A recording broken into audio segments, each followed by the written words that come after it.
아내의 휴대폰에 저장된 그의 이름은 걸어다니는 ATM이었습니다. 40년간 오직 가족을 위해 자신의 모든 것을 쏟아부은 한 가장에게 붙여진 이름이었죠. 금쪽같이 키운 딸의 메신저 속에서 그는 인간 연금복권으로 불렸습니다. 이 끔찍한 진실을 알게 된 날, 그는 자신이 평생을 바쳐 쌓아 올린 삶이라는 성이 한나 모래성처럼 허무하게 무너져 내리는 것을 온몸으로 느껴야 했습니다. 지금부터 가족이라는 이름 아래 가장 잔인한 배신을 경험한 한 남자가 어떻게 자신의 존엄과 인생을 되찾고 서늘하리만치 통쾌한 복수를 완성했는지 그 길고도 기가 막힌 이야기를 자세히 들려드리겠습니다. 오늘 이야기가 시작되기 전 여러분의 생각은 어떠신가요? 만약 나라면 이런 상황에서 어떤 선택을 할 것 같으신지, 혹은 주변에서 비슷한 이야기를 들어보신 적이 있는지 댓글로 여러분의 소중한 의견을 남겨주세요. 여러분의 참여가 저희에게는 큰 힘이 됩니다. 구독과 좋아요도 잊지 마시고요. 일막 금빛 기러기의 출하. 올해 65의 박철수 씨. 그의 청춘은 한강의 기적이라 불리던 대한민국의 가장 뜨거운 성장기와 정확히 겹쳐 있었습니다. 1990년대 잘 나가던 종합상사 과장이었던 그는 누구보다 성실한 남편이자 자랑스러운 아빠였죠. 그의 책상 위에는 항상 빛바랜 가족 사진이 놓여 있었습니다. 통통한 볼의 어린 딸 지연과 수줍게 웃는 아내 오미숙 여사. 그는 야근으로 지쳐 컵라면으로 끼니를 때우면서도 그 사진만 보면 힘이 솟았습니다. 지연이만큼은 아빠처럼 좁은 땅에서 아등바등 살게 하지 않으리라. 그것은 그의 신념이자 삶의 이유였습니다. 결국 그는 기러기 아빠의 길을 택했습니다.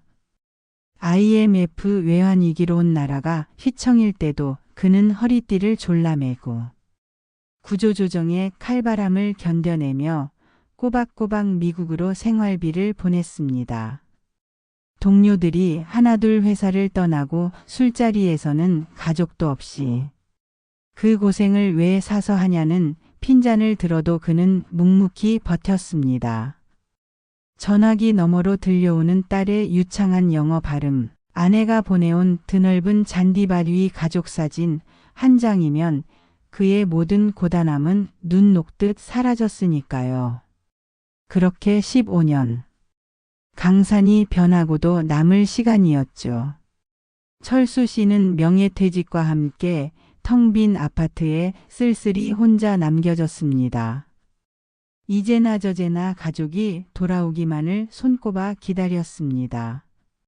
아내와 딸이 드디어 영구 귀국한다는 소식을 들었을 때 그는 세상을 다 가진 듯 기뻤습니다. 몇 주 전부터 집안 구석구석을 쓸고 닦고 아내가 좋아하던 난초 화분을 새로 들이고 딸의 방에는 최신형 컴퓨터까지 설치해 두었죠. 공항으로 마중 가던 날 그는 몇 번이나 옷을 갈아입으며 소년처럼 설렜습니다. 하지만 15년 만에 마주한 가족의 모습은 어딘가 낯설었습니다. 훌쩍 커버린 딸은 어색한 포옹을 한 뒤 스마트폰에서 눈을 떼지 못했고 아내는 그의 얼굴에 늘어난 주름과 흰머리를 후려보며 고생 많았네라는 건조한 한마디를 던질 뿐이었습니다. 집으로 돌아온 그들은 마치 잠시 머무는 호텔 손님 같았습니다. 철수 씨가 새벽부터 정성껏 끓인 구수한 된장찌개는 냄새 밴다는 타박과 함께 뒷전으로 밀려났고 식탁 위에는 배달 앱으로 시킨 파스타와 피자가 올라왔습니다. 아빠 요즘 누가 그런 등산복을 입어요? 촌스럽게. 여보 거실에 뽕짝 좀 그만 틀어요. 머리 아파요. 사소하지만 날카로운 말들이 그의 가슴을 핥히었습니다. 그는 그저 세월의 격차련이 내가 시대에 뒤떨어진 탓이려니 애써 서운함을 삼키고 또 삼켰습니다. 가족들 앞에서 눈물을 보인 건 그때가 처음이었어요. 라고 훗날 그는 회상했습니다. 그는 그저 이 낯선 평화를 깨고 싶지 않았습니다. 조용히 없는 듯이 지내는 것이 자신의 마지막 역할이라 믿었습니다. 하지만 그 믿음은 아주 사소한 순간에 너무도 잔인하게 산산조각 났습니다. 그날은 철수 씨의 혈압이 유독 높게 나온 날이었습니다. 어지럼증에 잠시 소파에 앉아 있는데 문득 안방에서 아내의 휴대폰 벨소리가 요란하게 울렸습니다. 외출한 아내가 또 깜빡하고 휴대폰을 두고 나간 모양이었습니다. 걱정된 마음에 그가 전화를 받기 위해 휴대폰을 집어드는 순간 화면이 켜졌습니다. 그가 저장해 놓은 사랑하는 아내라는 이름이 아니었습니다. 화면에 선명하게 떠오른 6글자. 발신자 걸어다니는 ATM. 그리고 그 옆에는 등산 모자를 쓰고 어색하게 웃고 있는 자신의 얼굴 사진이 떡하니 박혀 있었습니다. 순간 세상의 모든 소리가 사라지는 듯 했습니다. 숨이 턱 막히고 눈앞이 아찔하게 빙빙 돌았습니다. 걸어다니는 ATM. 걸어다니는 ATM. 그 단어가 망치처럼 그의 머리를 내리쳤습니다. 아무리 다시 봐도 틀림없는 자신의 얼굴, 자신의 번호였습니다. 휴대폰을 든 손이 사시나무처럼 떨렸습니다. 40년의 세월, 15년의 외로움, 그의 모든 헌신이 이 6글자 앞에서 산산이 부서져 내렸습니다. 그날 밤 철수 씨는 뜬 눈으로 밤을 새웠습니다. 혹시 장난일까? 내가 너무 예민한 걸까? 아니야, 아닐 거야. 설마. 하지만 머릿속에서 그 이름이 악령처럼 떠나지 않았습니다. 그는 그 자리에서 따져 묻지 않았습니다. 섣불리 화를 냈다가 오히려 속 좁고 의심 많은 늙은이 취급을 받을까 두려웠기 때문입니다. 대신 그는 직접 확인하기로 마음먹었습니다. 이 가면 뒤에 숨겨진 진실을, 그들이 자신을 어떻게 생각하는지 두 눈으로 똑똑히 보기로 말이죠. 그리고 며칠 뒤 전혀 예상치 못한 곳에서 그 판도라의 상자를 열 열쇠가 그의 손에 들어왔습니다. 이막 가면 뒤에 진실과 차가운 반겨. 어느 주말 오후 딸 지연이 아들 민준이를 잠시 맡기고 외출했습니다. 외손주 민준이는 할아버지 품에 안겨 스마트폰 게임을 하는 것을 가장 좋아했죠. 철수 씨는 민준이의 웃음소리를 들으며 잠시나마 시름을 잊고 있었습니다. 그때 민준이가 장난스럽게 말했습니다. 할아버지, 이거 봐요. 엄마 폰 잠금 패턴이랑 똑같죠? 이렇게 지그재그로. 지 모양. 민준이가 화면에 그린 지자 모양의 패턴. 그 순간 철수 씨의 귀가 번쩍 뜨였습니다. 아이의 말은 천진난만했지만 그의 심장은 차갑고 육중하게 울리기 시작했습니다.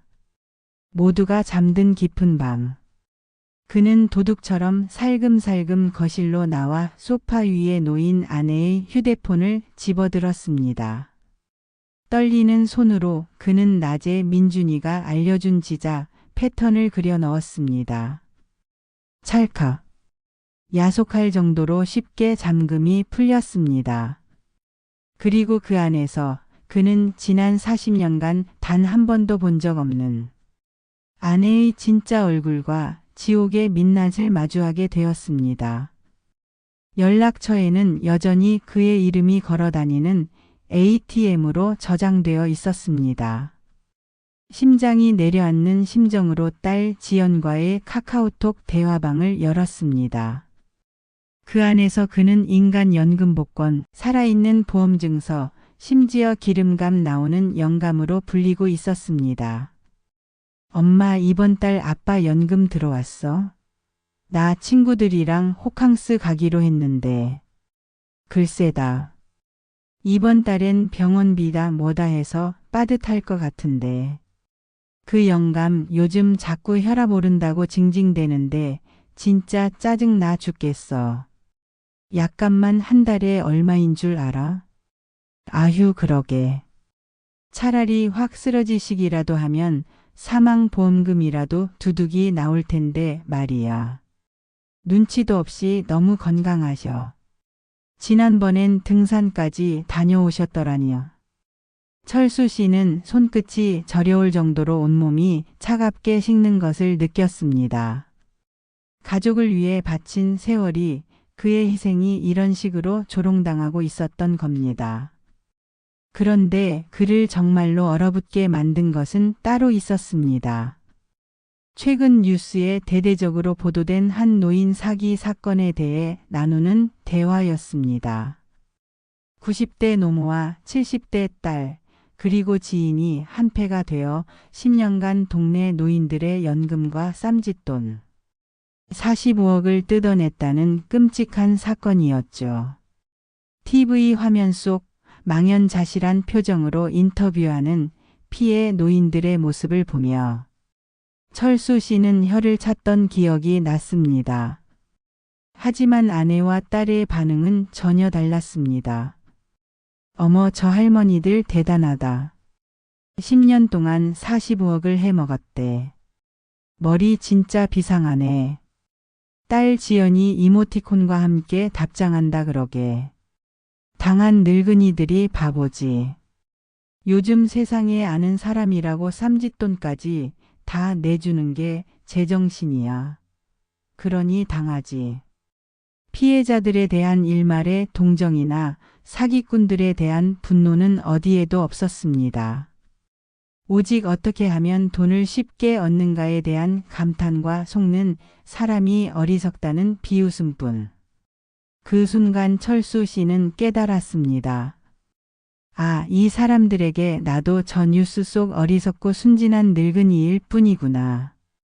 언제든 등쳐먹을 수 있는 상대로만 보고 있었구나. 등골이 오싹하다 못해 얼어붙는 듯한 경험이었습니다. 그때 정말 모든 걸 포기하고 싶었습니다. 그날 이후 철수 씨는 달라졌습니다. 겉으로는 똑같았습니다. 아침에 일어나 산책을 하고 묵묵히 식탁에 앉아 밥을 먹었죠. 하지만 그의 머릿속은 그 어느 때보다 차갑고 명료하게 움직이고 있었습니다. 그는 가장 먼저 자신의 자산을 꼼꼼하게 파악하기 시작했습니다. 퇴직금, 개인연금, 그리고 가장 중요한 것. 현재 살고 있는 이 강남의 30평대 아파트가 온전히 자신의 단독 명의라는 사실이었습니다. 90년대 초 한창 잘 나가던 시절 아내가 혹시라도 사업하다 잘못될 수 있으니 당신 이름으로 해두자며 등 떠밀어 해놓았던 것이 놀랍게도 그의 마지막 생명줄이 되어준 것입니다. 그는 수십 년간 거래해온 은행의 지점장, 중마고인 친구를 찾아갔습니다. 내 명의로 된 모든 계좌 아무도 손댈 수 없게 보안 최고 등급으로 올려주게. 그리고 자네가 추천했던 절대 중도 해지 안 되는 즉시 연금 상품으로 전부 돌려놓고 싶네. 친구는 그의 굳은 얼굴과 그늘진 눈빛을 보고 아무것도 묻지 않은 채 묵묵히 일을 처리해 주었습니다. 다음은 부동산이었습니다. 사장님, 이 집 급매로 내놓으려고 합니다. 아내도 딸도 모르게 아주 조용하고 신속하게 처리해 주십시오. 그의 계획이 차근차근 진행되는 동안 아내와 딸의 압박은 더욱 노골적으로 변해갔습니다.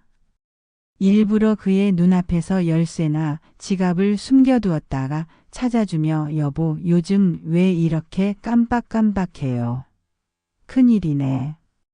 라고 말하는가 하면 아빠, 우리 지난주에 갔던 식당 이름 기억나? 그것도 기억 못하시면 어떡해. 라며 그의 기억력을 의심하게 만들었습니다. 전형적인 가스라이팅이었습니다. 그리고 마침내 올 것이 왔습니다. 어느 날 저녁 딸 지연이 최고급 한우 세트를 사들고 와서는 그의 앞에 병원 안내서 하나를 내밀었습니다. 아빠, 요즘 아빠가 자꾸 뭘 깜빡깜빡 하시는 것 같아서 너무 걱정돼요. 이게 다 저희 걱정해서 그러시는 거 알아요.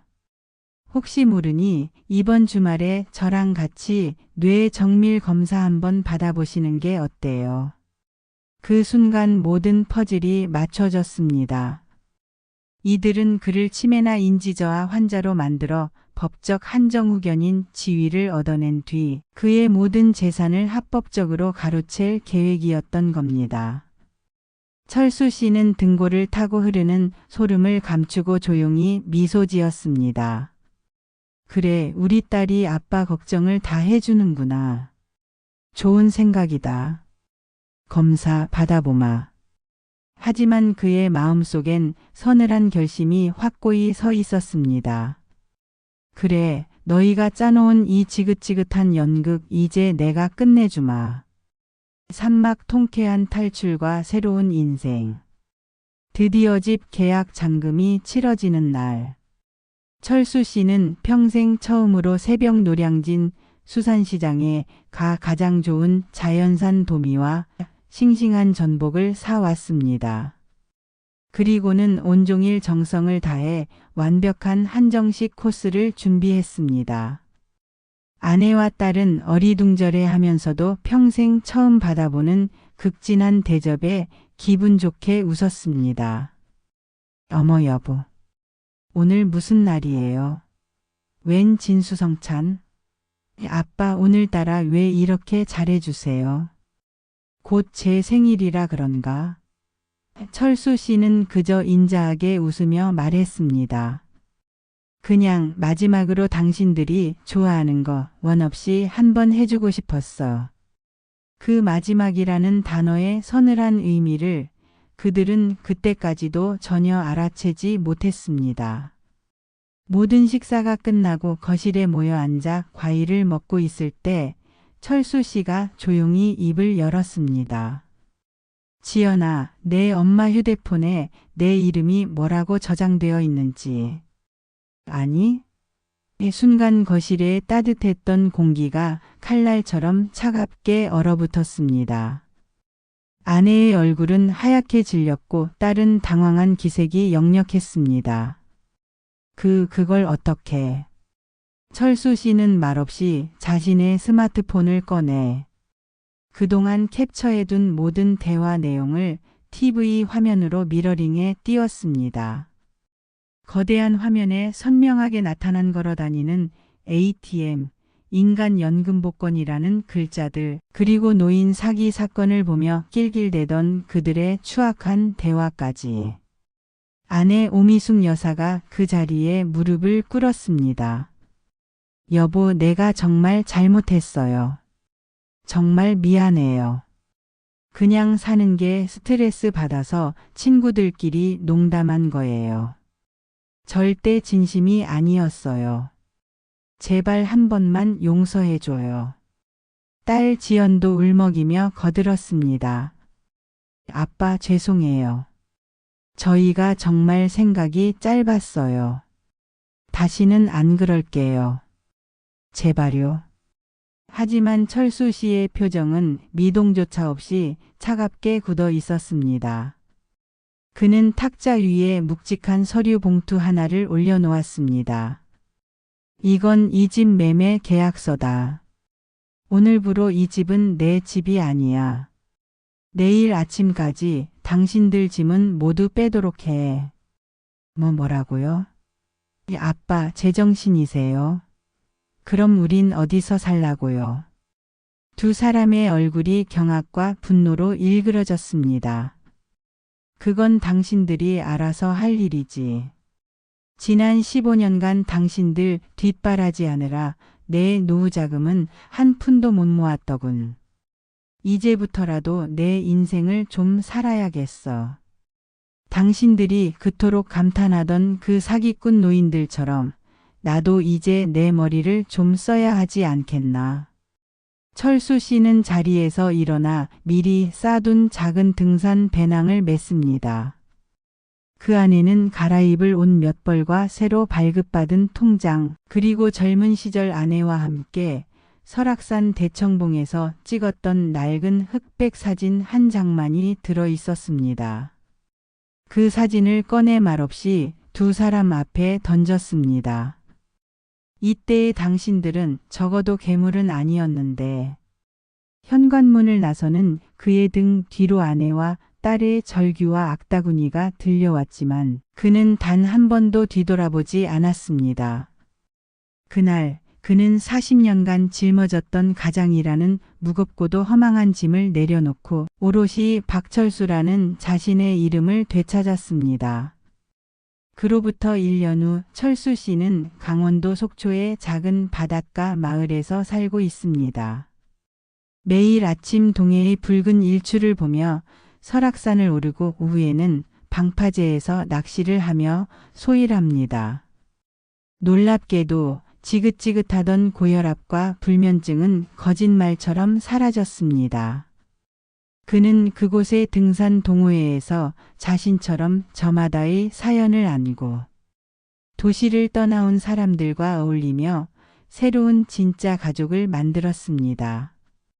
함께 땀 흘려 산을 오르고 직접 잡은 생선으로 매운탕을 끓여 나눠 먹으며 그는 잃어버렸던 웃음을 되찾았습니다. 한편 아내와 딸은 강남의 아파트에서 쫓겨나 수도권의 작은 빌라, 월세방을 전전하고 있다는 소식을 풍문으로 들었습니다.